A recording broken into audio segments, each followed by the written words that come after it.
एक लड़का जो एक बड़े परिवार में पैदा हुआ लेकिन बचपन में अकेला रह गया, वही आगे चलकर टाटा एम्पायर का लीडर बना। 1937 इसी साल जन्म हुआ रतन टाटा का। उनका जन्म एक बड़े और मशहूर परिवार में हुआ था, लेकिन बचपन उतना आसान नहीं था। जब वो छोटे थे तब उनके पेरेंट्स अलग हो गए थे। इसी वजह से उनका बचपन अकेलापन में गुजरा। उनकी परवरिश उनकी दादी ने की, जिन्होंने उन्हें डिसिप्लिन और स्ट्रॉन्ग वैल्यूज सिखाई। बचपन के चैलेंजेस के बावजूद रतन टाटा ने कभी हार नहीं मानी। उन्होंने अपनी पढ़ाई अमेरिका की कॉर्नेल यूनिवर्सिटी से पूरी की, जहां उन्होंने आर्किटेक्चर और इंजीनियरिंग का ज्ञान लिया। पढ़ाई पूरी करने के बाद वो इंडिया वापस आए और टाटा ग्रुप में एक सिंपल एम्प्लॉय की तरह काम शुरू किया। उन्होंने अपनी जर्नी किसी बड़े ऑफिस से नहीं बल्कि फैक्ट्री फ्लोर से शुरू की, जहां उन्होंने मजदूरों के साथ मिलकर काम शुरू किया। साल 1991 ये वो साल था जिसने उनकी ज़िंदगी बदल दी।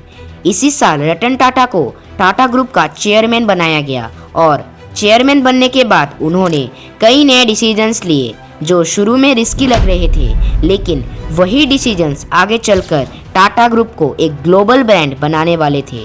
रतन टाटा का एक सपना था आम आदमी के लिए एक सस्ती कार बनाना।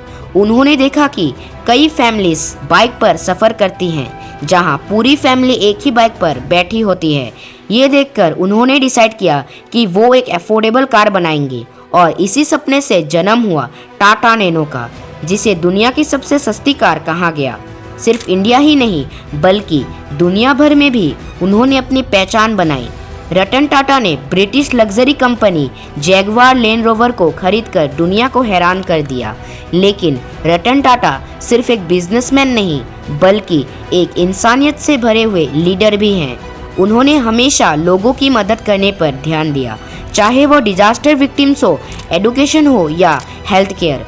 उन्हें एनिमल्स से भी बहुत प्यार है, खासकर डॉग से, और ये बात उन्हें और भी खास बनाती है। रतन टाटा की कहानी हमें सिखाती है कि सक्सेस सिर्फ पैसे से नहीं बल्कि मेहनत और इंसानियत से मिलती है।